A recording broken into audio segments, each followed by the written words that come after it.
அன்னைக்கு டெய்லி 10 ஆளுன்ற வர இடத்துல வந்து 50 பேர் வருவான். இது அப்படியே ஏற்பட்ட ஒரு சிறப்பான மூலிகை, சிறப்பான வசியம் செய்யும், மோகனம் செய்யும்.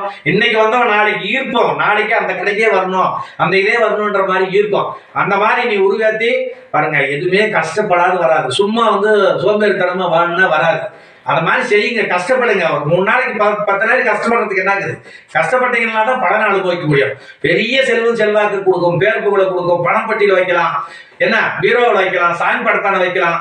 இது கடைகளில் அந்த மாதிரி காப்பு இந்த மாதிரி கட்டி சுற்றி கடைகளுக்கு வைக்கலாம், எல்லா பெட்டியில் வைக்கலாம். இதெல்லாம் நீங்க இது கூட புழுங்கு, ஜவ்வாது, கஸ்தூரி, கோரோஜன, பச்சை கற்பூரம் சேர்த்து நல்லா மை மாதிரி அரைச்சி அதில் பசுமாட்டு நெய் விட்டு ஒரு நல்லா இது பண்ணி நல்ல மைப்பதம் அந்த பக்கனால வலிச்சு டப்பியில் வச்சுக்கிட்டு அந்த மாதிரி கணபதி ஹோமம் நான் சொன்ன அந்த வசி மந்திரம், மோகன மந்திரத்தை சொல்லி நீங்க ரெடி பண்ணி வச்சுக்கோங்க. தொழில் வசியம், ஜனவசியம், ராஜவசியம், எடுத்த காரியம் வெற்றி, கண்டோரெல்லாம் உன் கைவசம் ஆவாங்க. இது செஞ்சு பார்த்துட்டு சொல்லுங்க. என்ன நீங்க ஒரு மாந்திரிகவாதியை தேடி போறதோட நீங்களே செஞ்சுக்கலாம். நான் சொல்ற உண்மை புரியுதா இல்லையா? இது எவ்வளவு ஒரு கஷ்டம், எவ்வளவு ஒரு சிரமன்றதெல்லாம் இப்ப எதிர்பார்க்க கூடாது. கஷ்டப்பட்டவன்னா பெரிய பலன் கிடைக்கும்.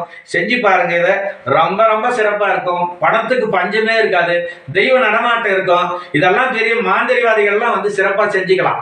புரியுதுங்களா? உங்களால செய்ய முடியறவங்க செஞ்சுக்கங்க.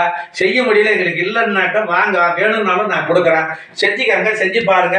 எல்லா பிள்ளைகளும் வளமும் நலமும் பெற்று பல்லாண்டு பல்லாண்டு வாழணும். இந்த ஆரோக்கியமான வேண்டி விடைபெறுகிறேன். நன்றி, வணக்கம்.